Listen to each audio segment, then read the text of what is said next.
Mr. Oireachtas. Thank you, Caherloch.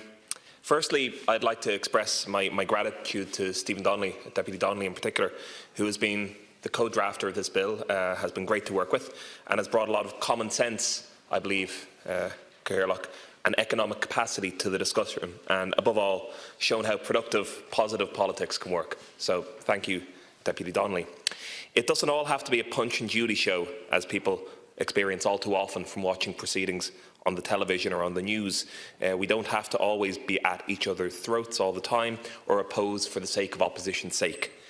Remarkably, this bill stands set to be the first piece of private members' legislation initiated by both Fianna Fáil and Fine Gael jointly to become law, should it conclude. Indeed, when introduced, the bill was the first co-sponsored piece of legislation between backbench TDs from Fianna Fáil and Fine Gael.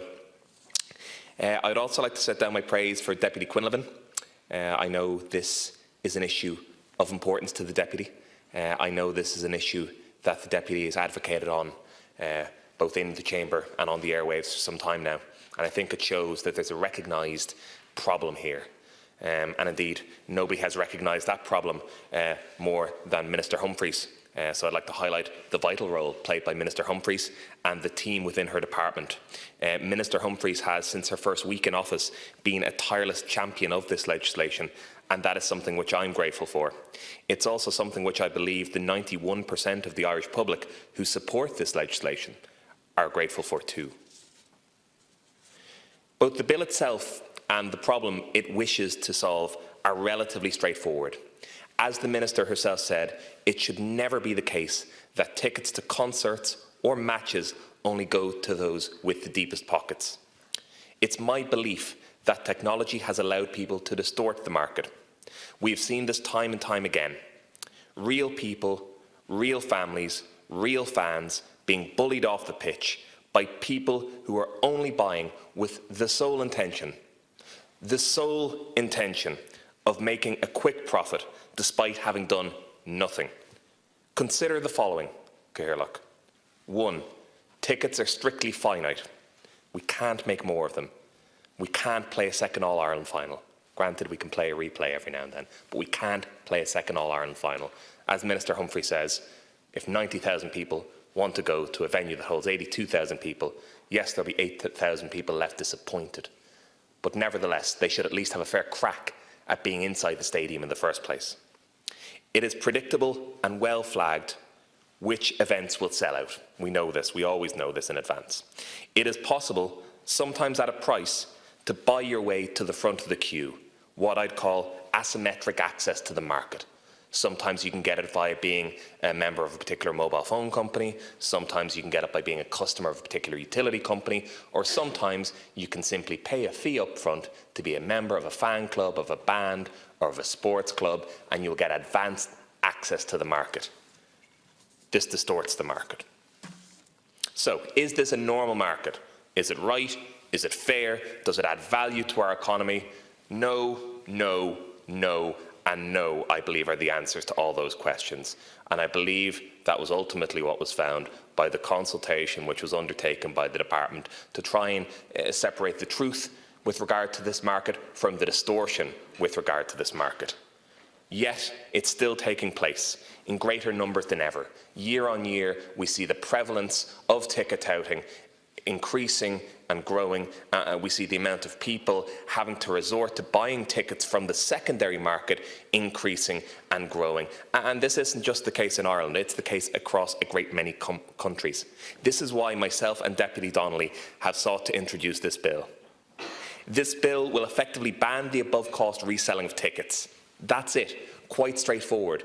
If you find in a certain instance that you have a ticket that you need to offload at face value, you'll still be able to do that. If you find that, for whatever reason, you can't go to the Ireland-Georgia soccer game or the Ireland-England rugby game or Miley Cyrus or Taylor Swift or whatever, you can still offload that ticket at a face value way, in a fair way, to ensure that you don't lose out. What we're trying to make sure doesn't happen, though, is that people, and we see this happening right now, are hoarding tickets, buying tickets with the sole intention of cornering the market, driving up the price, reselling them, making a profit, having had no input into it whatsoever. We look at Belgium, and in drafting this, we drew on the work of other parliaments, such as Belgium, as well as the work of deputies past and present within my own party, current Minister Ring, Deputy Naughton, and former Minister Shatter. Their initial work, some 21 years ago, paved the way for this bill.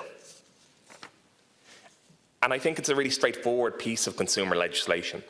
We see that there's a clear skewing of the market against the consumer.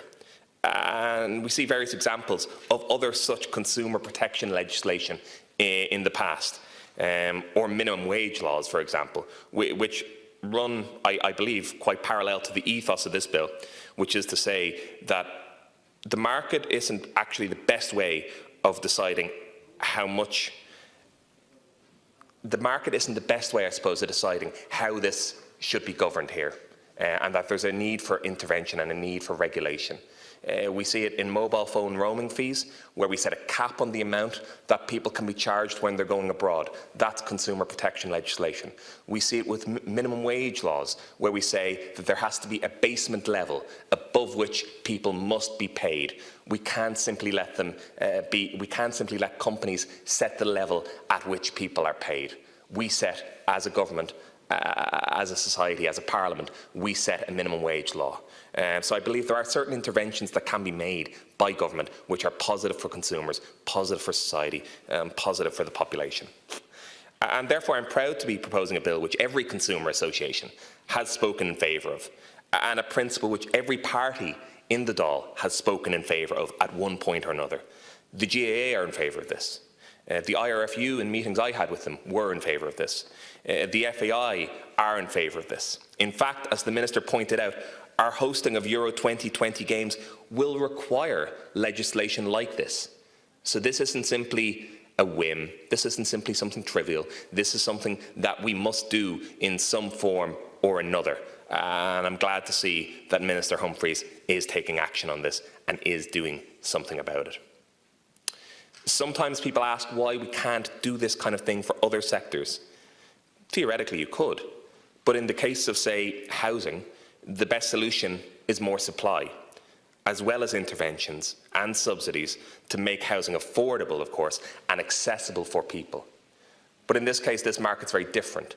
It's a very easily identifiable problem, and it's a very easily solvable problem. They've done it in other countries, and I believe we can do it here too. The other thing I want to talk about in my brief few minutes left available to me is the issue around constitutionality. There's been a lot of distortions out there about this, a lot of lobbying, a lot of inaccuracies. Certain companies have spent tens of thousands of euro fighting this, opposing this in the media and lobbying around Merrion Street and Kildare Street as well. Some haven't correctly declared their lobbying, it is my belief. They've set out to muddy the waters and delay, delay, delay. 2 years now we've been delayed. Indeed, if you want to go back to Minister Shatter and Deputy Naughton, 21 years we've been delayed enacting legislation on this.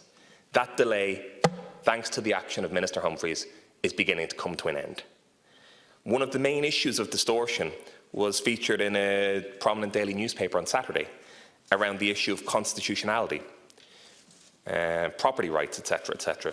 It's my belief that this is rubbish.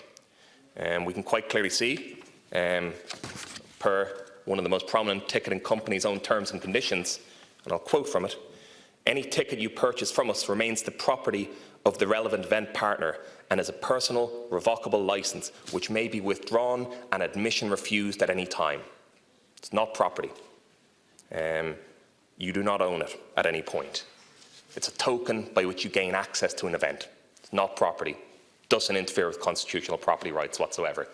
Disingenuous to claim otherwise, muddies the waters, and tries to make people believe that this bill is something which it is not.